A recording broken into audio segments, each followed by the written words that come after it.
विषयाची व लौकिकाची आस सोडावी. आपण रामाचे झालो म्हणजे आपली काळजी त्याला लागते. आपण रामाचे व्हायला अडचण आमचीच. आवडच मुळी आपण विषयाची आणि लौकिकाची ठेवतो. साहजिकच एकाची आसक्ती ठेवल्याने दुसऱ्याची विरक्ती येते. नोकरीच्या वेळेस आम्ही बायको मुलांना बाजूला सारून कामावर जातो ना, मग साधनेच्या वेळी बायको मुले आड येतात हे कारण का सांगावं? बायको आणि पैका या दोन गोष्टी आमच्या आड येत असतात असं आजवर अनेक संतांनी सांगितलं. मग या निर्माण तरी का केल्या असं कोणी विचारेल. त्याला उत्तर म्हणजे काड्याच्या पेटीने विस्तवही पेटवता येतो आणि घरही जाळता येतं. त्याचा जसा आपण उपयोग करावा तसा तो होतो. खरं म्हणजे आम्हाला भगवंताची तळमळच लागत नाही. एक जण मला म्हणाला की मला प्रपंच टाकावासा वाटतो. मी त्याला म्हटलं, नुसता प्रपंच टाकल्याने तुला वैराग्य कसं येईल? वैराग्याला नेहमी विवेकाची जोड लागते. तू आपला मीपणा टाकलास तरी खूप झाले. चांगलं कर्म आड येत नाही असं थोडंच आहे. वाईट कर्म कुणाला सांगण्याची तरी आपल्याला लाज वाटते, पण सत्कर्म आपण अभिमानाने ज्याला त्याला सांगत सुटतो. मागील जन्मी पाप केलं होतं म्हणून या जन्मी हे भोगतो असं म्हणतो आणि आता चांगली कर्म करतो म्हणजे पुढच्या जन्मी सुख लागेल असं म्हणतो.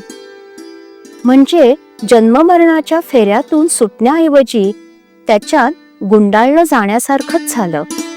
दुष्कर्मामुळे पश्चात्ताप होऊन एकदा तरी भगवंताची आठवण होईल, परंतु सत्कर्माचा अहंकार चांगल्या माणसालाही कुठे नेऊन सोडील याचा पत्ता लागणार नाही.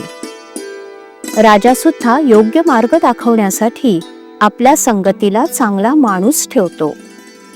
भगवंताने उद्धवालाही सत्समागम कर म्हणून सांगावं, याहून अधिक काय पाहिजे? कडू कारलं खाल्लं तर कडूपणाचीच प्रचिती येते. मग विषयाच्या प्राप्तीने जीवन गोड कसं होईल? प्रेम येईल तेव्हा भगवंताची भक्ती करीन असं म्हणू नये. विषयासाठी आपण मरमर करतो आणि तेवढं करूनही सुख लाभत नाही. मग भगवंताचं नाम न घेता प्रेम येत नाही हे म्हणणं किती वेडेपणाचं आहे. लग्नाआधी मुलीला 10-5 जणांना दाखवली तरी लग्न झाल्यावर ज्याप्रमाणे त्यातला एकच नवरा असतो आणि बाकीच्यांची तिला आठवणही राहत नाही, त्याप्रमाणे आम्ही एकदा रामाचे झालो म्हणजे त्याच्याशी लग्न लावलं म्हणजे मग विषयांचं प्रेम कुठं आलं? श्रीराम. श्रीराम जय राम जय जय राम. श्रीराम जय राम जय जय राम. श्रीराम जय राम जय जय राम. श्रीराम जय राम जय जय राम. श्रीराम जय राम जय जय राम. श्रीराम जय राम जय जय राम. श्रीराम जय राम जय जय राम. श्रीराम जय राम जय जय राम. श्रीराम जय राम जय जय राम.